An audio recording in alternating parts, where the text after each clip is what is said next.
اگر مجھے کچھ ہوا اور میں مر گیا تو وہ شخصیات جو اس سازش کا حصہ ہیں وہ بھی 3 گھنٹے کے اندر اسی طرح مارے جائیں گے. وہ کتنے بھی بڑے طاقتور لوگ ہوں, ان کو بڑا کلیئر میسج ہے میرا. مجھے گولی لگی اور میں مرا تو 3 سے 5 گھنٹے کے اندر تمہیں بھی گولی لگے گی اور تم بھی مرو گے. ارشد شریف کا جانا اس ملک سے, اس دنیا سے, اب یہ غیرت کی بات ہے. کوئی کھڑا ہو یا نہ ہو, کوئی ڈرے یا مرے, میں ضرور کھڑا ہوں گا. میرا وہ دوست بھی تھا, میرا میزبان بھی تھا اور میرا بہت پیارا دوست تھا. اور اس کی جو شہادت ہوئی ہے وہ ایک ایکسیڈنٹ نہیں ہے. میں آپ کو آج ساری وہ تفصیلیں بتاؤں گا اور آنے والے دنوں میں بھی بہت کچھ بتاتا رہوں گا, کیونکہ اب میں نہیں رکوں گا. اگر ارشد شریف کو گولی لگ سکتی ہے تو گولی پھر کسی کو بھی لگ سکتی ہے, آپ کو, مجھے بھی لگ سکتی ہے, لیکن موت کا تعین اللہ نے کیا ہوا ہے. نمبر 1, ارشد شریف کا قتل ہوا ہے جس کی سازش پاکستان میں ہوئی ہے. نمبر 1. نمبر 2 یہ کہ ارشد شریف کا کوئی ایویڈنس, کوئی موبائل, کوئی لیپ ٹاپ نہیں ملے گا, شواہد مٹا دیے گئے. نمبر 3 یہ کہ اس کی تحقیقات کہاں تک پہنچتی ہے, خاص طور پہ ہمارے پاکستان کے سسٹم کے اندر انصاف میں تو ہمیں پتہ ہی ہے, اور بیرون ملک جس جگہ پہ حادثہ ہوا ہے کینیا میں, وہاں کے حالات پاکستان یا پاکستان سے بدتر ہی ہیں. اس کے بعد کرکس کے اندر یہ کوئی گولی, 20 گولیاں چلیں اور 20 گولیوں میں ارشد شہید ہو گیا, ایسا بھی نہیں ہوا. ارشد شریف کو میرے حساب سے گاڑی کے اندر سے مارا گیا ہے یا بہت کلوز رینج سے مارا گیا ہے. ارشد شریف کو کوئی 8, 10, 20 گولیاں نہیں لگیں. ارشد شریف کو میرے حساب سے 2 گولیاں لگی ہیں, جو سینے پہ اور سر پہ ہے. اور سینے پہ اور سر پہ لانگ رینج شوٹنگ سے نہیں لگ سکتی, اگر لگتی تو 10, 20 لگتی. نمبر 1. اس کے بعد جو کہانی رسائی گئی وہ کہانی یہ تھی کہ جی کڈنیپنگ ہوئی کہ ایک بچے کی, اور اس بچے کی اس گاڑی میں موجودگی, اس کے ریلیٹڈ اس گاڑی کو تعقب کیا, اس کو روکا, اس پہ گولیاں چلی. تو اگر بچہ گاڑی میں موجود تھا تو کیا دنیا کی کوئی بدترین پولیس بھی کھلے عام گولیاں چلائے گی اگر اس گاڑی کے اندر کوئی موجود تھا بچہ؟ آپ ٹائر پہ گولیاں چلاتے, گاڑی پھر بھی نہیں رکتی تو آپ ڈرائیور کو گولی مارتے. لیکن اس گاڑی کے اندر صرف کولڈ پلانڈ بروٹل مرڈر, قتل صرف ارشد شریف کا ہوا ہے, کسی اور کا نہیں ہوا. جو خرم نامی شخص اور وقار نامی شخص آ رہے ہیں, یہ میرا اور آپ کا بس کا کام نہیں ہے, نہ پاکستان میں کسی اور سیاسی شخصیت کا کام ہو کہ وہ کینیا کے شہر میں اس سے 2 گھنٹے دور ایک فارم ہاؤس ارینج کرے, اس فارم ہاؤس میں اس کو چھپائے, اور فارم ہاؤس میں چھپانے کے بعد دنیا میں کسی کو پتہ نہ ہو اور یہ حادثہ پیش آئے. اب میں اس کی تفصیلات میں آ جاتا ہوں کہ ارشد شریف کے ساتھ ہوا کیا ہے. وہ ایک ایماندار, بہادر, نڈر, زبردست انسان تھا. شہید ہے تو آج بھی ہمارے اندر ہے, اور اگر ہم میں کوئی غیرت ہے تو ہمیں اس کے بچے اور فیملی کے ساتھ اسی طرح کھڑا ہونا پڑے گا جیسے آپ اور میں اپنے گھر کے بچوں کے ساتھ کھڑے ہوتے ہیں. اس کی قیمت کیا دینی ہے وہ بھاڑ میں گئی. لیکن میں آپ کو یہ بتانا چاہتا ہوں کہ میرا ضمیر وہ تکلیف اور وہ جو ویڈیوز اور آپٹکس جو میں دیکھ رہا ہوں اور جو معلومات مجھے ہے, میں نہیں برداشت کر سکتا. اور میں یہ نہیں کہوں گا کہ میں نے ویڈیو بنا کے نام دے دیے ان لوگوں کے. میں نے ویڈیو بھی بنائی ہے, نام بھی دے دیے ہیں, انٹرنیشنلی بھی دے دیے ہیں, لوکلی بھی دے دیے ہیں. اور مجھے کچھ ہوا اور میں مارا گیا تو اللہ نے مجھے طاقت دی ہے دولت کی, میں ملینز آف ڈالرز خرچ کر چکا ہوں. اگر مجھے کچھ ہوا اور میں مر گیا تو وہ شخصیات جو اس سازش کا حصہ ہیں وہ بھی 3 گھنٹے کے اندر اسی طرح مارے جائیں گے.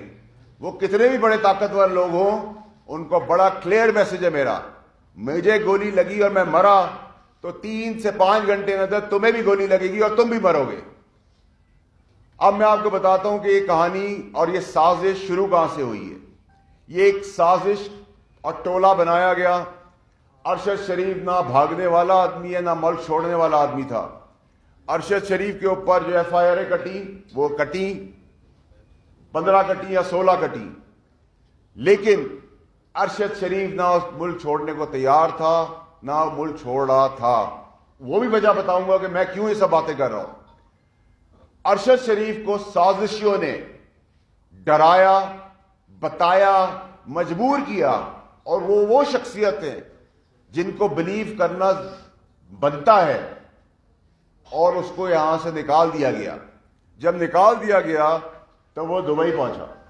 جب وہ دبئی پہنچا تو کہا گیا کہ کسی اسٹیبلشمنٹ نے یا کسی نامعلوم ادارے نے دبئی سے نکلوانے کے لیے اس کے اوپر پریشر ڈالا اور دبئی حکومت نے اس کو نکال دیا.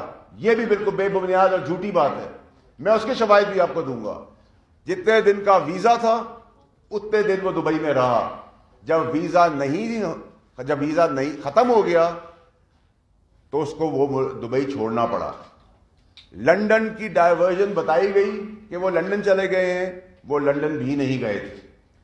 پھر اس شخص نے جس پہ وہ بھروسہ کر رہا تھا, جو یہ منصوبہ بندی کر رہا تھا, جو یہ سازش کر رہا تھا, جس سازش کے حصے کے اندر پورا پاکستان پھنسا ہوا ہے آج, جس کو کہہ کے تھک گیا ہوں, میں مر گیا ہوں, آستینوں کے سانپوں کے بارے میں بتا چکا ہوں, اپنے چیئرمین ایکس وزیر اعظم عمران خان صاحب کو بتا چکا ہوں کہ یہ جو سازش رچائی جا رہی ہے, اس سازش کے تانے بانے اور سازش کی جو بینیفٹس ہیں وہ اور مقاصد کچھ اور ہیں. سب کو الٹی پٹتی پہ چڑھا دیا گیا ہے. اور عمران خان صاحب جو مارچ پرامن کرنے جا رہے ہیں, یہ ہمارا جمہوری حق ہے اور رائٹ ہے, لیکن میں بہت کلیئرلی آپ کو بتا رہا ہوں کہ مجھے اس مارچ کے اندر خون ہی خون, موت ہی موت اور جنازے ہی جنازے نظر آ رہے ہیں, اور وہ جنازے دیے جائیں گے. اور میں اپنے معصوم پاکستانیوں کو کچھ چند لوگوں کی سازش کے تحت نہیں مرنے دوں گا. اپنی آخری وقت تک کوشش کروں گا کہ یہ لاشوں کا اور خون کا کھیل اس ملک میں بند ہو. ارشد شریف اپنے مقصد, اپنے بیانیے, اپنی سوچ پہ بالکل ایمانداری سے کھڑا تھا. نہ اس کو موت کا ڈر تھا, نہ وہ بھاگنے والا تھا, نہ اس کو کوئی پیسہ خرید سکتا تھا. لیکن جو اس کو مقاصد بتائے گئے, اس مقاصد کے پیچھے ہی سازش تھی. اور میں آئندہ آنے والے دنوں میں, ہفتوں میں نہیں, وہ سب پردے چاک کر دوں گا. مجھے فکر نہیں ہے. میں اپنے گھر والوں کو, اپنے بیوی بچے اور اپنے ماں باپ کو بتا کے آیا ہوں کہ اگر مجھے کچھ ہو گیا تو تحفے میں ان کی لاشیں بھی ملیں گی. یہ میرا وعدہ ہے. یہ میں حلف پہ آپ کو کہہ رہا ہوں, اور میں آپ کو کر کے بتاؤں گا میں رہوں یا نہ رہوں. ارشد شریف کو دبئی سے کوئی عام آدمی کینیا نہیں بھجوا سکتا تھا. کینیا کیوں چوز کیا گیا, کینیا میں اس کو کس نے چھپایا, کینیا کے اندر کس سے وہ رابطوں میں رہا, کینیا میں وہ کیا کرتا رہا, اس کے پس پردہ وہ منصوبہ بندی والے لوگ ہیں, وہ سازشی لوگ ہیں, وہ بے ایمان لوگ ہیں, وہ لوگ ہیں جو ملک کو توڑنا چاہتے ہیں, جو میری پارٹی کو نقصان دینا چاہتے ہیں, جو سیاست کو نقصان دینا چاہتے ہیں, اور اپنی خواہشات, اپنے انٹرسٹ کے لیے لوگوں کو مروانے پہ تلے ہوئے. یہ کولڈ بلڈڈ پلانڈ مرڈر ہے. اس کو کوئی یہ ڈرامے بازی کا نقشہ نہ دے کہ ایک جگہ پہ ہاتھ دیا اور پولیس وہ نہیں رکی تو گولیاں چل گئی.